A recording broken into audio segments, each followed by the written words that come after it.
L'évangile d'aujourd'hui commence avec une promenade.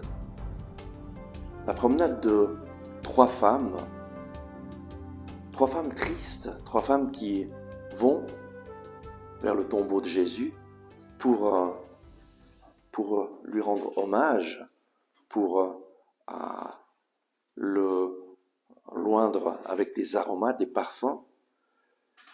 Trois femmes qui en fait n'avaient pas cru à Jésus lorsque Jésus avait dit « Le Fils de l'homme va être livré aux mains des pécheurs, il va être crucifié, ils le tueront, mais après 3 jours, il ressuscitera. » Et ces femmes, tout comme les disciples, n'avaient pas cru à Jésus et ils pensaient que jamais cela n'allait arriver, mais voilà que ce que Jésus avait prédit s'est passé. Jésus avait été livré aux mains des pécheurs, il avait été condamné à mort, crucifié, et il était mort, enseveli dans un tombeau. Et là, ces femmes allaient pour rendre leurs derniers hommages au corps de Jésus.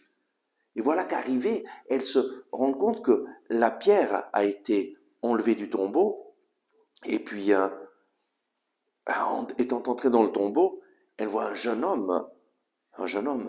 ange, mais elle voit un jeune homme, vêtu d'une robe blanche, et elles sont saisies de stupeur, et il leur dit, ne vous effrayez pas, car ce Jésus de Nazareth que vous cherchez, le crucifié, il est ressuscité. Il n'est pas ici. Voici le lieu où on l'avait mis. Le Christ est ressuscité pour que nous puissions ressusciter avec lui. Et cet ange dit aux femmes, allez dire à ses disciples et à Pierre qu'il vous précède en Galilée. C'est là que vous le verrez comme il vous l'a dit. L'ange donne une mission à ces femmes, aller dire à ses disciples et à Pierre qu'il est ressuscité. Pourquoi donc cette spécification et à Pierre? Eh bien tout simplement parce que Pierre avait grandement besoin de cette annonce.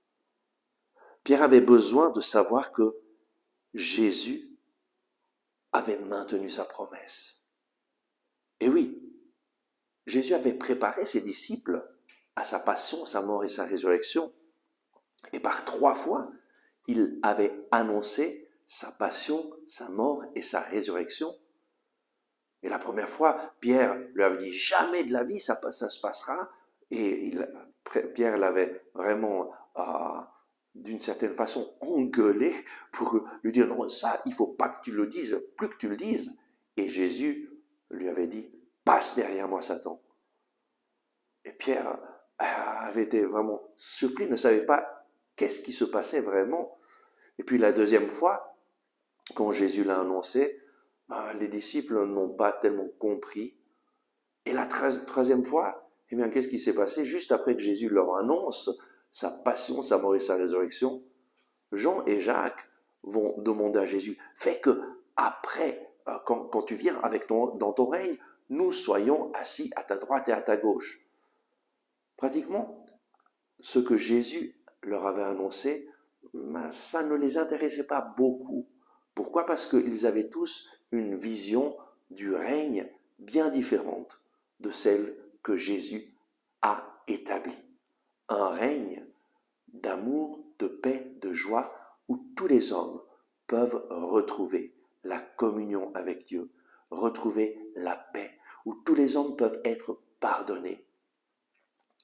Et Pierre, eh bien, même si Jésus lui avait annoncé ce qui allait se passer, Pierre avait dit non, jamais je vais t'abandonner. Et Pierre, malheureusement, l'a renié pour 3 fois. Et Pierre était détruit intérieurement. Il avait besoin de savoir que Jésus continuait à l'aimer, même si Pierre avait trahi Jésus. Il avait besoin de savoir que Jésus est fidèle à sa promesse, qu'il aimait personnellement, qu'il aimait sans condition et qu'il voulait le meilleur pour lui. Voilà pourquoi Jésus dit, allez dire à mes disciples et à Pierre que je suis ressuscité. En fait, Pierre avait vécu un échec. Mais un échec, ça ne signifie pas que ta vie a échoué. Peut-être que toi aussi tu as vécu des échecs dans ta vie et tu t'es laissé tomber, tu as pensé maintenant tout est fini. Eh bien non, avec Jésus, tout peut recommencer. Car Jésus a un plan d'amour pour ta vie, comme il avait un plan d'amour pour la vie de Pierre. Et Jésus, en mourant sur la croix, s'est chargé de toutes nos fautes, de tous nos échecs, de tous nos péchés. Il les a cloués au bois de la croix. Et après 3 jours, il est ressuscité pour nous donner la vie et la vie en abondance.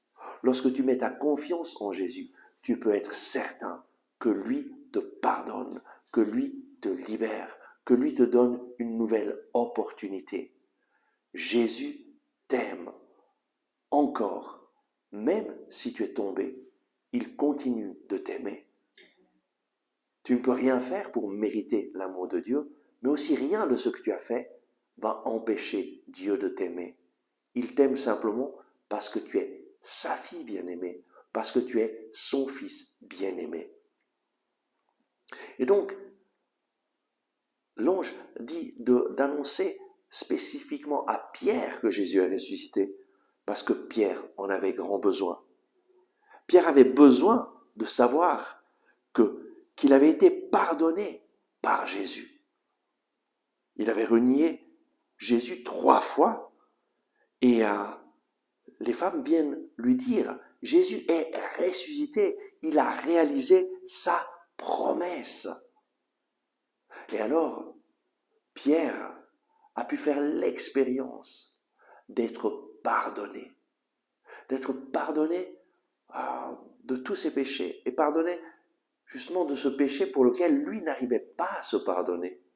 Il avait renié son maître au moment le plus crucial, le plus important, au moment où Jésus avait été arrêté, il avait renié par 3 fois son maître, jurant de ne pas le connaître. Et Pierre avait pleuré amèrement quand il s'est rendu compte de son échec. Mais il se trouvait encore dans le poids de son échec lorsque les femmes sont venues lui dire « Jésus est ressuscité comme il l'avait promis et il nous attend, il va se manifester. » Il a dit qu'il vous précède en Galilée et c'est là que vous le verrez, comme il vous l'a dit. Amen. Pierre avait aussi besoin de savoir que Jésus était ressuscité. Il avait besoin de savoir que tout n'était pas fini, qu'il avait encore un avenir avec Jésus. En fait, Pierre était brisé intérieurement à cause de son échec, à cause d'avoir renié Jésus. Il se sentait disqualifié, comme si il n'y avait plus rien qui pouvait le sauver, qui pouvait lui donner un avenir. Pierre était complètement brisé intérieurement. Il avait besoin de savoir que Jésus avait encore un plan pour lui, un plan d'amour. Et c'est ce que Jésus lui dira lorsque il apparaît aux disciples au bord du lac de Galilée et qu'il lui dit à Pierre, m'aimes-tu? Et Pierre lui répond, oui, tu sais que je t'aime. Paie mes brebis. Pierre, m'aimes-tu? Oui, tu sais que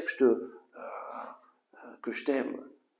Paie mes brebis. Par 3 fois, Jésus le reconfirme dans son ministère d'être le berger de l'Église, d'être cette personne sur laquelle Dieu a mis sa main pour guider le troupeau.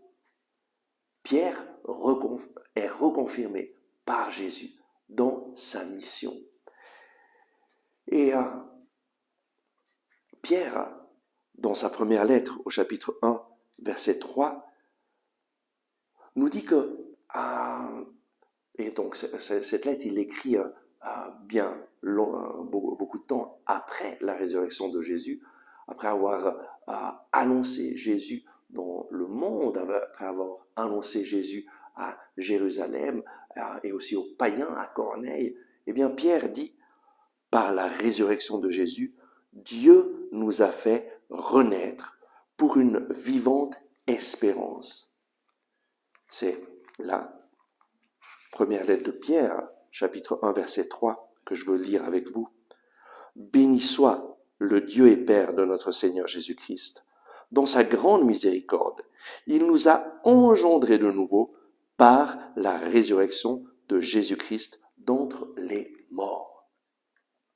Par la résurrection de Jésus, Dieu nous a engendrés de nouveau. Il nous a donné une vie nouvelle.